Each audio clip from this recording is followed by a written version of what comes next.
Hola a tothom! Avui parlarem d'un tema que és fascinant, de debò.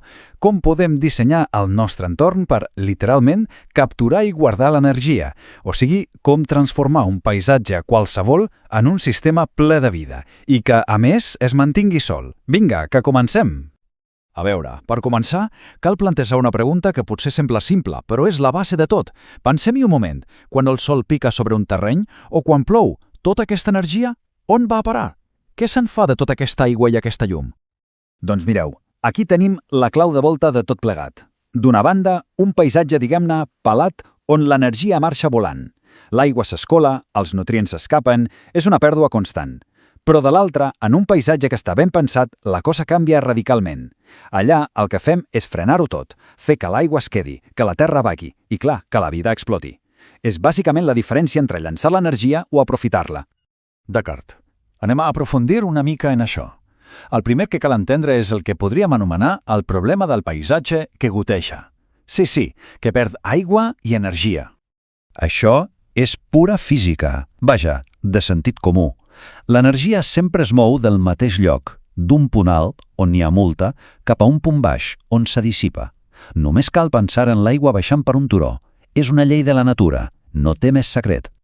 El problema ve quan aquest flux natural, en un paisatge que no està preparat, es converteix en una mena de sorbida d'emergència. L'aigua, la terra bona, els nutrients, tot se'n va pel desguàs, literalment. I què ens queda? Una terra cada cop més pobra. Llavors, si el gran problema és que tot s'escapa massa de pressa, la solució sembla clara, oi? Hem de frenar-lo. Cal alentir aquest flux. I és just aquí on entra la màgia del disseny ecològic. Aquesta frase és boníssima perquè ho resumeix tot perfectament. La idea no és veure l'energia com un riu que va directe al mar i ja està. No, és veure-lo com un camí ple d'oportunitats, de llocs on podem intervenir per fer que s'aturi, s'escampi, vagi més a poc, fins que la terra se la begui i la vida se l'aprofiti. Anem a desglossar-ho, que quedi ben clar. Són 5 accions, 5 passos clau. Primer, aturar el flux, que no marxi a corrents. Segon, estendre'l, escampar-lo per tot arreu. Tercer, alentir-lo, treure-li velocitat. Quart, amarar, deixar que la terra xopi bé. I cinquè i últim, absorbir, que les plantes i els éssers vius se n'alimentin. Amb aquests 5 passos convertim el que era un problema en un tresor. Molt bé, ja tenim la teoria. Ara ve la part divertida. Com apliquem tot això per construir un sistema que estigui viu de veritat? Un ecosistema connectat que vagi guardant energia any rere any. La regla d'or és començar sempre per dalt, pel punt més alt del terreny. Per què? Perquè si aconseguim retenir l'aigua allà, en una bassa, per exemple, estem creant una reserva d'energia. És com tenir una bateria d'aigua a punt per fer-la servir quan vulguem i com vulguem. Ara, a mesura que aquesta aigua comença a baixar, arriba a la zona del mig. I aquí és on passa la màgia de la natura. Els boscos, les pastures, actuen com una esponja gegant. Les arrels aguanten la terra, frenen l'aigua i fan que s'infiltri, que rehidrati el sòl fins al fons. I, finalment, on va a parar tot? Al punt més baix. I el resultat de tot aquell viatge és que aquí hi arriba un flux constant i suau de recursos. És el lloc perfecte per als cultius, per a les hortes, que reben exactament l'aigua i els nutrients que necessiten per créixer sans i forts. O sigui, el que hem creat no són peces soltes, sinó el que podríem dir ecosistemes connectats plens de vida. Des de la bassa de dalt fins a l'hort de baix, tot està lligat. És un sistema que funciona com un tot, que guarda energia i que amb el pas del temps se fa cada cop més fort i resilient. Però la cosa no acaba aquí. Podem anar un pas més enllà. Ara veurem com es pot tancar el cercle, com podem fer que el sistema sigui encara més eficient i sostenible.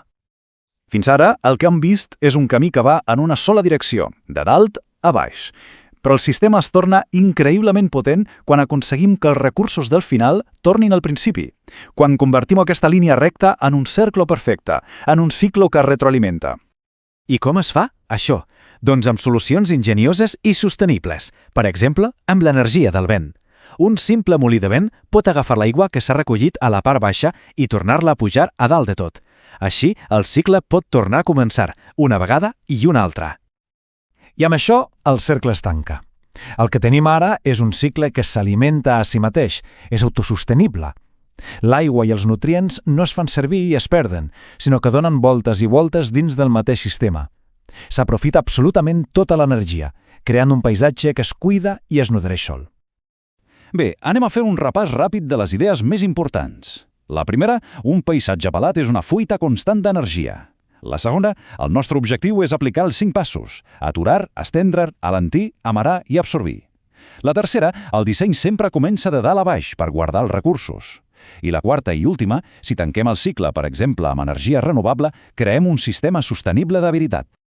I per acabar, us deixo amb una pregunta per donar-hi voltes. Després de tot el que hem vist, si mirem al nostre voltant, al nostre dia a dia, a les nostres ciutats, al camp, per on se'ns està escapant l'energia massa de pressa? On hi ha una fuita? I sobretot, on podríem començar a aplicar aquests principis per crear llocs més vius i resilients?